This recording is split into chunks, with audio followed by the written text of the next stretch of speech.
Before we get into the video, take a look at these t-shirts. For the gentlemen, there's Papa Squatch. For the ladies, there's Mama Squatch. And for the kids, there's Sasquatch in training. For a limited time, these shirts will be available only on mysteriesofcanada.com for $29 Canadian, or about $21 US. To get a closer look at this rare and elusive apparel, and support this channel in the process, please check out the link in the description. In 1858, 11 years before the colonists' alleged journey up the Gold River, gold was discovered in British Columbia's Fraser Canyon, at the confluence of the Fraser and Thompson rivers near present-day Lytton, BC. News of the strike reached San Francisco, where many prospectors had settled in the wake of the California gold rush. Almost overnight, a horde of American prospectors prepared to set out for the new diggings. Among them were several thousand Chinese prospectors. Starting in 1849, upon learning of the gold that had been struck in California's Sierra Nevada, these immigrants from the east had decided to leave their homeland behind for what they called the Gold Mountain, a term denoting all of California. Still reeling from the moral and economic repercussions of the First Opium War with Great Britain, and teetering precariously on the brink of what would become the Taiping Rebellion, the bloodiest civil war in world history, China was an empire on a dark trajectory.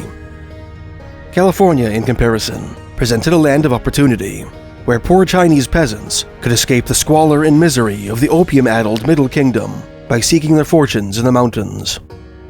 By 1852, around 20,000 Chinese prospectors had poured into America's west coast by way of San Francisco, and, equipped with picks and shovels, headed into the Sierra Nevada to hunt for the yellow metal. When news of the Fraser Canyon strike reached San Francisco, many Chinese who had yet to strike it rich decided to relocate to the new Gold Mountain, the rugged wilderness of British Columbia. As had been the case in California, Chinese participants in the Fraser Canyon gold rush frequently butted heads with their white American counterparts. One incident of Chinese-American hostility, recounted by historian Daniel Marshall in his 2018 book Claiming the Land, occurred in 1858. When a boat captained by a white man pulled up to the Hudson's Bay Company outpost of Fort Hope at the mouth of the Fraser Canyon, carrying a large quantity of Chinese passengers. According to a Cornish miner who witnessed the scene, as the boat with a Chinese crew came alongside of the bank, a crowd of Californians lined the top and declared that no Chinese would land there. The white man pleaded that he had been paid to transport these Chinese to Fort Hope. Well, it doesn't matter whether you're paid or not. No Chinese will land at Fort Hope. We'll see who's going to have the say about whether Chinese come here or not. We say they shall not, said the California crowd. In his 2013 book, McGowan's War, historian Donald J. Hauka included an 1860 letter penned by a group of American prospectors to British Columbian Governor James Douglas, in which the writers sulkily proposed that their Chinese competitors ought to be taxed for the opium, rice, fish, and oil they imported from China. In 1861, news of a new gold strike, further to the north, in British Columbia's Cariboo country, was circulated by the North American press. This tantalizing intelligence prompted what was to be the province's largest gold rush, the Cariboo Gold Rush, a stampede which drew prospectors from Great Britain and eastern Canada, and an additional wave of miners from China. Chinese participants in this event and its easterly successor, the smaller Wild Horse Creek Gold Rush, would often pick over old diggings that the white miners had abandoned. As explained by a didactic sign at Fisherville, a ghost town in BC's Columbia Mountains that was once the hub of the Wild Horse Creek Gold Rush, where the empty graves of Chinese miners can still be seen, Chinese miners could often only secure rights on the ground previously exhausted by other miners. The sight of a Chinese placer miner patiently working with his rocker box would have been common to many that visited BC's goldfields long after they had been deserted by their original white claimants.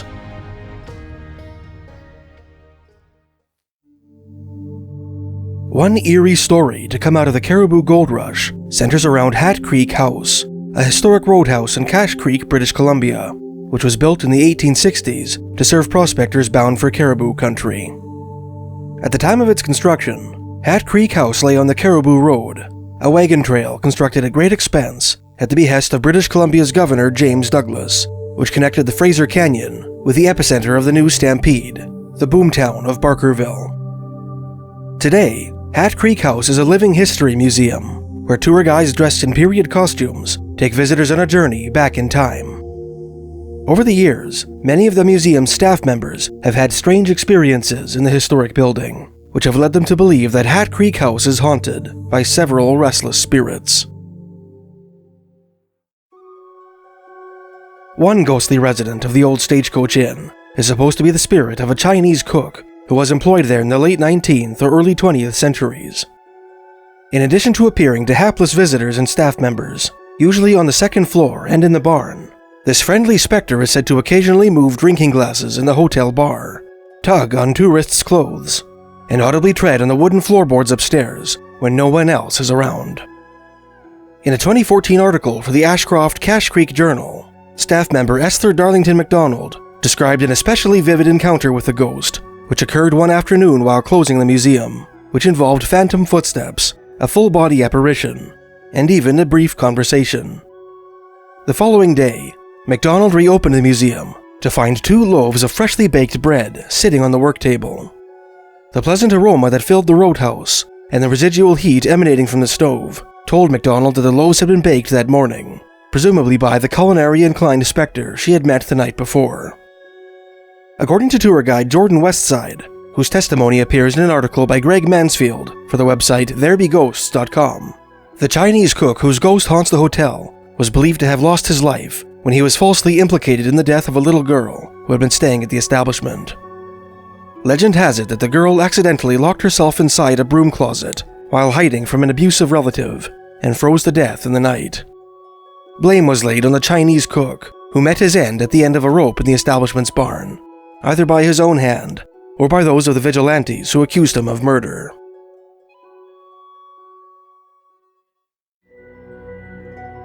In 1864, the same year that gold was discovered on Wild Horse Creek, a 22-year-old Scottish botanist named Dr. Robert Brown, not to be confused with another contemporary Scottish botanist of the same name, led the so-called Vancouver Island exploring expedition on a series of treks across Vancouver Island, conducted for the purpose of collecting seeds and discovering minerals.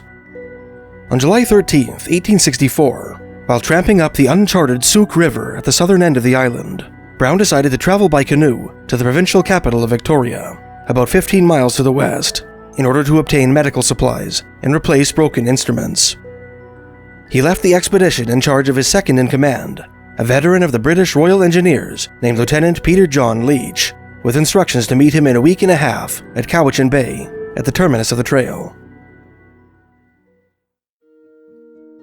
On July 26th, Leech and Company reunited with Brown as scheduled, and reported that, on July 18th, they had discovered alluvial gold on a tributary of the Souk River, about 12 miles upriver from the latter's mouth. The explorers decided to name this tantalizing waterway the Leech River, in honor of the old engineer. 12 pans of riverbank dirt yielded 8 ounces of gold flakes, the prospects ranging from 3 cents to $1 a pan, worth about 60 cents to $20 per pan today. Brown described the developments in his journal, writing, "In the evening, Mr. Leech and the whole party at Harris's house. He had not separated into 2 parties, considering from what he had seen from the tops of the mountains that the country was not worth the trouble, and having been delayed some time by a brilliant discovery they had made, viz. The discovery of rich placer diggings upon Souk River and its branch Leech River. They were wild with excitement, and certainly the coarse scale gold was enough to excite anyone. News of the discovery was promptly circulated by the local press, and before long, prospectors across British Columbia and the northwestern states, including many Chinese miners who had settled in San Francisco, were abandoning their stale diggings for the fresher prospects of the Leech River. Almost overnight, a boomtown called Leechtown sprang up at the confluence of the Leech and Souk Rivers, and by the time the Vancouver Island exploring expedition was concluded in 1865, $100,000 worth of gold, worth $2 million today, had been wrested from the area. In addition to its auric treasures, the so-called Leechtown Gold Rush has yielded a number of fascinating folk tales, at least 2 of which are connected with British Columbia's Chinese community. Much of Leechtown's colorful lore was immortalized in the various writings of the prolific T.W. Patterson, a Vancouver Island-based historian and lost treasure writer. In his 1971 book, Treasure Lost and Found in British Columbia, Patterson included a tall tale featuring the outlaw Richard Rattlesnake Dick Barter, a reluctant prospector turned highwayman from Lower Canada who robbed miners and held up stagecoaches during the California Gold Rush. In the summer of 1856, Barter and his gang robbed a Wells Fargo Express mule train in the Trinity Mountains near the Oregon border, stealing $80,000 worth of gold bullion, the most lucrative robbery yet committed in the state. The gang divided the loot, burying half of it in the Trinity Mountains and taking the other half with them to a southerly camp near Folsom, California, just northeast of Sacramento. There, they were set upon by a Wells Fargo posse.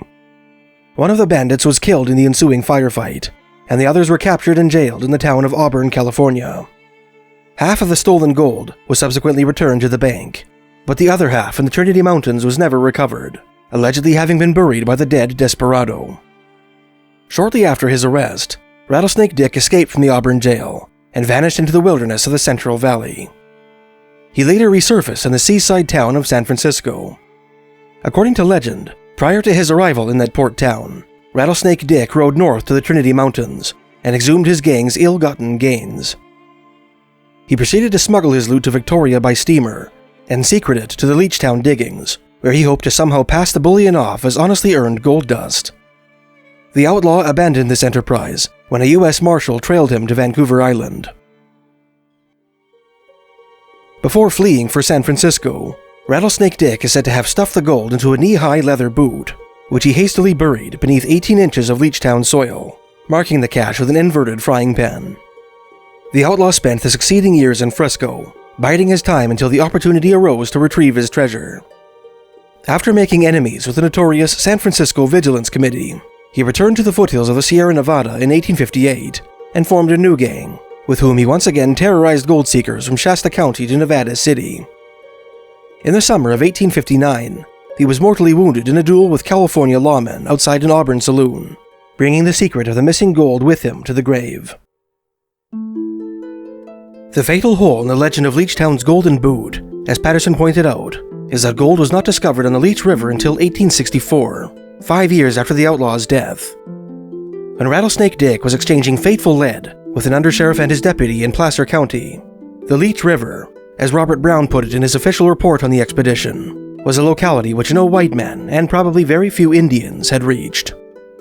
How then, asked Patterson, did it become legend that Barter escaped with the loot to the tiny gold camp on distant Vancouver Island? Unfortunately, the record yields few clues, but that $40,000 in gold dust is buried in Leechtown, even today, is widely accepted as fact.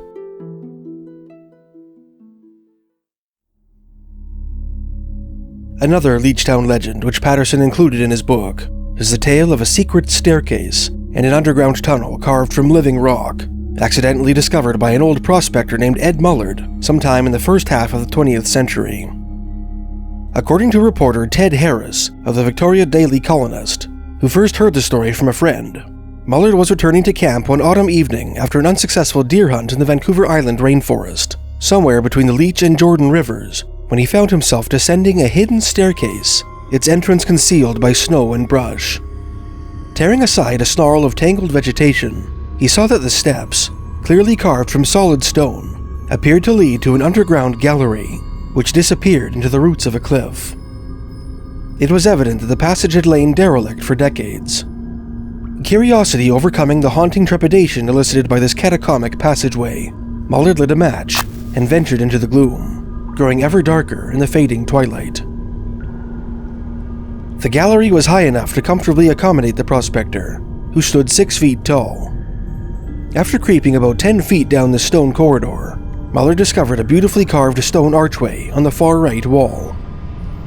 Beyond was another stone staircase composed of 7 steps, which appeared to lead to another gallery, flooded by about a foot of icy water. Mullard carefully made his way to the bottom step and peered into the Stygian hall, now completely bereft of natural light. In the soft glow of the matchlight, he thought he could make out a third corridor in the distance, from which issued the sound of rushing water. Unwilling to commit himself to this more hazardous passageway, Mullard climbed back to the surface and returned to camp. Ed Mullard never managed to return to the mysterious structure, and died in 1959, shortly after relating his discovery to Ted Harris. One of the late prospector's friends later told the reporter that, on the day of his unusual find, Mullard had recovered several tantalizing artifacts from the floor of the flooded corridor, including an old miner's pick, the rusted head of a hammer, a 3-inch-long gold ingot, and a handful of large and mysterious crystals.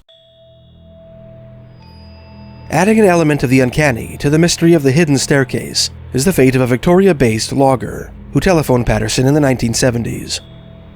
The lumberjack claimed to have accidentally discovered a mine shaft answering to the description of Mullard's mystery tunnel years before, while felling timber between the Leech and Jordan rivers. He had dismissed the shaft as an old and worthless relic of the Leechtown gold rush until he read one of Patterson's articles on Mullard's tale. Before hanging up, he declared that he would try to revisit the site with a friend in a few weeks, and would inform Patterson of the developments. Several months later, not having heard from him since his first phone call, Patterson learned that the lumberjack had been killed in a logging accident on Survey Mountain, right where he claimed to have found the shaft. Patterson concluded his piece by relating the testimony of a Saskatchewan-based dentist, who told a Victorian journalist that an old friend of his, from the prairies, once told him, as Patterson put it, of a strange tunnel with steps carved into a mountain on Vancouver Island. From it, he had recovered several Chinese artifacts, which he had sold to a Victoria second-hand dealer. A check of the old directories confirmed that yes, there had been such a dealer in Victoria at that time, which opens up a whole new realm of conjecture.